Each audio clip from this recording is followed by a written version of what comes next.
사랑과 마음 상담센터에서 보내드리는 성령 안에서 믿음의 작아진다는 시간입니다. 오늘 우리는 이른 아침에 하나님의 말씀을 통해서 일용할 양식을 공급받고자 합니다.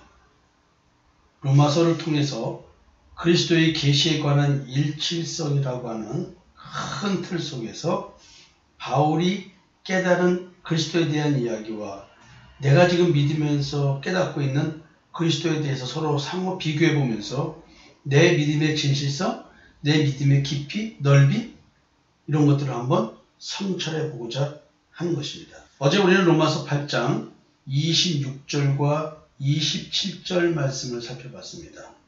오늘 28절 말씀부터 좀 보겠습니다. 우리가 알거니와 하나님을 사랑하는 자 곧 그의 뜻대로 부르심을 입은 자들에게는 모든 것이 합력하여 선을 이루느니라.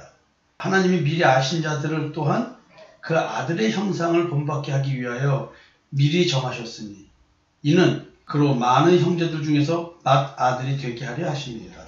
또 미리 정하신 그들을 또한 부르시고 부르신 그들을 또한 의롭다 하시고 의롭다 하신 그들을 또한 영화롭게 하셨느니라. 어려운 용어가 나옵니다. 영화 또는 성화 뭐 이런 이야기하고 연결될 수 있는 이야기들. 자, 여러분, 우리가 안답니다. 우리가 뭘 안다고 하냐면 하나님을 사랑하는 자, 곧 그의 뜻대로 부르심을 입은 자들. 하나님을 사랑하는 자는 하나님의 뜻대로 부르심을 받은 자라는 것입니다. 그럼 여기서 우리가 생각해야 될 것이 하나님의 뜻대로 부르심을 입었다. 이 하나님의 뜻이라는 말이 지금 내 현재 신앙과 연관이 되어야 됩니다. 나를 향한 하나님의 뜻. 이게 뭘까요? 나를 향하신 하나님의 뜻? 하나님은 나보고 누구 앞으로 가려는 거예요? 예수 앞으로 가려는 거 아니에요? 아버지가 아니면 내게 올 자가 없다 그랬어요.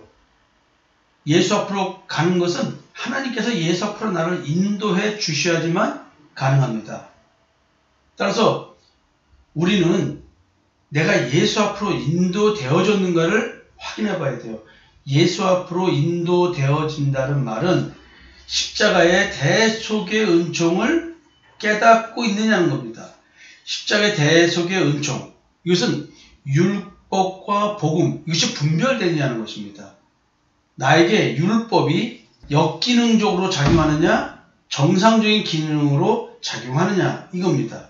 율법은 나로 하여금 나를 더욱더 죄인 되게 하기 위해서 내가 죄에 지배받고 있다는 것을 깨닫게 하고 내가 아무리 거룩하고 경건하고 의로운 행위를 하고 산다고 할지라도 613개조의 율법을 온전히 다 지킨다 해도 내가 의인이 될 수 없음을 이야기하는 것입니다. 행위로는 안 된다. 왜냐하면 이 율법의 행위, 계명 준수로는 나의 양심을 온전하게 할 수 없는 거예요. 양심을 온전하게 할 수 없어요. 그러니까 오늘 나의 신앙생활, 하나님의 뜻대로 부르심을 입은 자들이, 하나님의 뜻대로 부르심을 입은 자들이 하나님을 사랑하는 자인데 하나님을 양심으로 섬길 수 있는 자가 되지 않은 상태에서 신앙생활을 하고 있다고 한다면 나는 하나님의 뜻대로 부르심을 입은 자가 아니라 마귀의 뜻대로 부르심을 받았다고 착각하고 있는 거예요. 자기의 의를 추구하는 신앙을 가지고 자기가 우상숭배자가 되어서 자기를 섬기는 탐심과 정욕을 가리면서 살아가는 존재라는 사실. 내가 이런 존재인데 이런 존재가 아니라고 부인하면서 살아가고 있다는 것. 그래서 이건 하나님의 뜻이 아니고 내 뜻이고 마귀의 뜻이에요. 하나님을 사랑하는 자는 양심으로 하나님을 섬기게 되는 자입니다. 양심으로 하나님을 섬기는 자는 마음에 예수의 피가 뿌려진 자여야만 가능합니다. 마음과 양심, 쥐성소와 성소, 휘장으로 구분되어 있었는데 이 휘장이 찢어지고 사실은 마음과 양심이 하나가 됐습니다. 이것을 이방인과 하나 된 것으로 설명을 하고 있습니다. 이 말은 뭐냐면 이방인들은 의식세계에서 행동 차원에서 내 현실에서 내가 바르게 살고 있다고 생각하면 내 마음이 진실하다고 생각하는데 실제로는 내 영적인 측면에서 내 속으로는 문제가 있다는 것이요. 내 존재가 거짓된 존재, 즉 지성소에 짐승의 풀을 뿌려서 행위로 1년에 한 번씩 속죄의 행위만 하고 있는 것이 양심이 온전히 변하지 않았다는 것이죠. 하나님께서 하나님을 사랑하는 자는 반드시 이 뜻, 지성소에서 만나주신 하나님, 결국 그게 뭐냐면 예수가 지성소에 나타나시는 거예요. 내 마음, 밭 자체가 바뀌는 거죠. 이 양심이 재판관이 돼서 나로 하여금 자기 의를 추구하게 만들고 있었다는 이 사실, 양심이 악하다는 사실을 깨닫게 해주는 것입니다. 이것이 이제 하나님의 뜻대로 부르심을 입은 자들의 신앙인 거예요. 하나님을 사랑하는 자, 곧 하나님의 뜻대로 부르심을 입은 자들, 예수 그리스도와 연합된 자들, 그들은 모든 것이 합력하여 선을 이룬대요. 여기서 선이라고 하는 것은 우리가 얘기하는 도덕과 윤리적인 차원의 이야기가 아닙니다. 이 선은 하나님이에요. 선은 하나님을 만나는 거예요. 참 하나님 여호와를 만나는 거예요. 내가 길이요 진리요 생명이니 나로 말미암지 않고는 아버지께로 올 적 없다. 즉 예수와의 만남이에요. 하나님을 사랑하는 자들은 협력해서 전부 다 이 선을 이루는 거예요. 예수 그리스도의 십자가의 대속의 은총을 믿게끔 해서 참 하나님 여호와를 만나게 하는 것, 그래서 임마누엘이 이루어지는 걸 말하는 거예요. 여러분들이 우리의 모든 하나됨의 역사, 교회 공동체에서 이루어지는 하나됨의 역사, 이 모든 것은 바로 하나님을 만나게 하기 위한 것입니다. 그래서 반드시 예수를 만나야 되는 것입니다. 하나님이 미리 아신 자들을 또한 그 아들의 형상을 본받게 하기 위하여, 아들의 형상, 우리 마음속에 그리스도 예수가 나타나셔서 하나님의 형상, 예수님은 하나님의 형상입니다. 그러니까 하나님의 형상대로 지음받은 존재, 그 존재가 되는 겁니다. 그리스도 예수가 나타나셔서 복음으로 아들의 형상을, 그리스도의 형상을 이루어 가시는 것이죠. 깨달으면 깨달을수록 우리는 아들의 형상을 본받게 되는 것입니다. 복음으로 그리스도의 형상이 내 마음에 이루어지는 것입니다. 하나님이 미리 아신 자들, 부르심을 입은 자들, 택하심을 받은 자들, 하나님을 사랑하게 된 자들, 그래서 아들의 형상을 본받은 자가 된 것이 바로 뭐냐면 하나님을 사랑하는 것입니다. 나의 형상이 아니에요. 나의 탐심과 정욕, 선악을 알게 한 나무의 열매를 먹은 그 육신이 되어버린 아담의 형상이 아니라 하나님의 형상인 것입니다. 그래서 하나님은 미리 아신 자들, 이미 창세 전에 나를 택하신 그 하나님, 그 하나님께서 나로 하여금 하나님의 형상으로 창조받게끔 하기 위해서 미리 정하셨대요. 이건 창세 전에 이미 나는 태어나기로 되어 있고, 나는 이렇게 구원받기로 되어 있고, 나는 21세기를 살아가는 지금 이 현재 나우엔이요, 지금 여기서 새로운 피조물로 창조되고 있는 것입니다.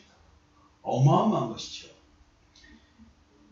이는 그로 많은 형제 중에서 맏아들이 되게 하심이라, 즉 그로 예수로 말미암아 우리는 양자의 영을 받아서 입양된 거잖아요.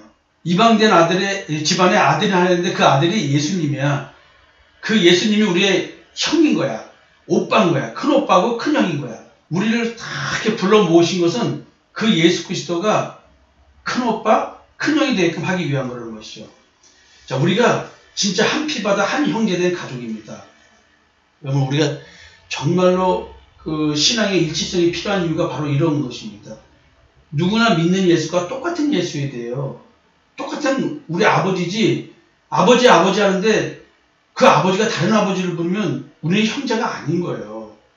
우리 교회에 단 한 명의 성도가 남아도 우리는 아버지가 똑같아야 되고 형이나 오빠가 똑같아야 되는 거예요. 우리 가족이 아닌 사람이 여기서 있을 수가 없는 거죠. 가족 오랫동안 신앙생활 했는데 아직까지도 참 하나님의 여호와를 나의 아버지로 섬기지 않고, 우리 큰 오빠이며 큰 형인 예수 그리스도, 십자가에 죽인 그 예수 그리스도, 나의 옛사람을 십자가에 못 박아 죽게 해주신 그 예수를 거부한다면 그럼 우리 형제가 아닌 거예요. 오늘까지는. 내일 받아들인다면 모르겠어요. 오늘까지는 아닌 거예요. 그런 식구들은 있을 필요가 없습니다. 그런 사람들은 교회를 깨고 분란을 시키고 이간질 시킬 뿐이에요. 오늘도 십자가의 죽음을 위해서 몸부림치는 형제가 우리의 형제입니다. 진리를 거부하고 진리를 전하는 자를 모욕하고 뒤에서 진짜 거리두기 하고 그러면 안 되는 거예요. 겉으로만 뭐 쇼부리는 신앙을 하고 그거 아닌 겁니다. 또 미리 정하신 그들을 또한 부르시고 부르신 그들을 또한 의롭다 하시고 의롭다 하신 그들을 또한 영화롭게 하시라고 합니다. 미리 정하신 자, 하나님 뜻대로 부르심을 입은 자, 아들의 형상을 본받기 위해 즉 하나님의 형상대로 새로운 피조물 되게 하시려고 미리 정하신 자들, 예정하신 그들을 부르신 거예요. 이제 너희들이 나와 하나 되는 동의하는 삶을 살 것이야. 그럼 너희들은 이 창조의 역사를 육신을 가지고 있는 이 땅에서 전해야 된다. 그것 때문에 부르신 거예요. 그래서 우리를 믿음으로 의롭다 해주신 겁니다. 우리를 믿음으로 의롭다 하시고 율법이 아니고 믿음으로 그리고 나를 영화롭게 하셨다. 즉 그리스도의 영광, 그리스도의 영광에 동참하는 자가 되게 해주셨다. 이게 뭐예요? 부활에 동참하게 해주셨다는 것이죠. 부활이 새로운 피조물이 영화로운 것입니다. 그래서 믿음의 성장이 성화가 되겠죠. 뭐라고 바울이 얘기합니까? 현재의 고난은 장차 우리에게 나타날 영광 그것과 비교될 수 없다. 피조물이 택함받은 자의 구원의 날을 기다린 것처럼 이 모든 세상 만물도 다 그렇다. 엄청난 얘기죠. 자, 로마서 8장 30절까지 한번 정리해 볼게요. 피조물도 구원받은 자와 같이 그 회복의 날을 기다리기 때문에 회복될 것이라는 것이죠. 부활의 소망을 가진 자는 죽을 몸까지도 구속되기를 소망하여야 됩니다. 하나님의 자녀는 아직 오지 않은 주님의 나라에 이루어질 일들에 대하여 이루어질 것을 믿으며 소망을 갖고 오늘을 살아가는 것입니다. 아직 미래에 이루어질 완전함의 상태가 아니기에 현재의 내면적 갈등도 당연히 존재합니다. 저와의 전쟁이 끝난 안식의 상태를 누리며 주님의 날을 기다리는 믿음의 안식, 그걸 누리고 살아가는 것입니다. 믿음은 어제 믿음이 오늘로 이어지는 것이 아니라 오늘 믿음은 오늘 믿음입니다. 왜냐하면 우리는 오늘도 일용할 양식을 먹어야지만 되는 것입니다. 즉 믿음의 방패를 써서 적의 공격을 막아야 되는 것입니다. 나의 믿음을 성장하지 못하게 만들고 나의 믿음을 무너지게 만들고 나의 믿음을 병들게 만드는 그 영적 공격, 율법의 공격, 자기의 열매를 먹으라고 하는 미혹, 이걸 믿음으로 이겨내는 것이죠. 그것이 오늘 하루인 것입니다. 오늘인 것입니다. 내일은 또 내일 신앙으로 이 싸움을 하는 것입니다. 안식이 아직 이루어지지 않은 분들이 있습니다. 믿음이 연약해서 늘 넘어지고 깨어지고 아직도 죄가 자기가 왕이냐 우리 마음속에서 끊임없이 공격을 합니다. 그렇지만 우리는 그런 탄식함 속에서도 소망으로 그리스도를 바라보면서 나아가는 것입니다. 이 땅에서의 삶은 그리스도의 형상이 이루어지는 우리 마음을 만들어가는 그런 기간인 것입니다. 이 땅의 삶을 통해서 창조가 무엇인지 깨닫고 하나님의 창조를 누리고 살아가는 삶을 하루빨리 누리고 살아가는 것입니다. 그리고 십자가의 증인의 삶을 단 하루라도 더 살다 죽는 것입니다. 이렇게 살고 있는 하나님의 자녀는 결국에 심판날이 되면 완전한 거룩을 이룬 자가 됩니다.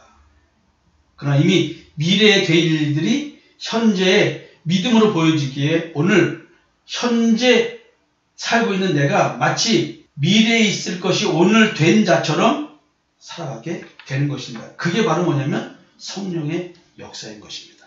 여러분 오늘도 좀 어려운 얘기 같지만 정말 예수의 피가 뿌려진 자는 이와 같은 현상들이 이루어져서 내 마음에서 느끼고 깨달아지는 삶을 살게 되는 것입니다. 여러분 오늘 창조의 현재성, 현재 나에게 창조가 이루어지고 있다.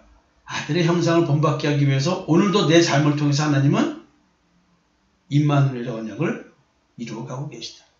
나는 과연 복음으로 그리스도의 형상을 이루는 하루를 살고 있을까요?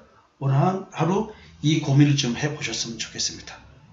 주님과 함께하는 교회 성도 여러분, 사랑과 마음 상담센터 성김이 여러분, 오늘 하루 아들의 형상을 이루는 경험되어지는 그런 하루가 되었으면 좋겠습니다.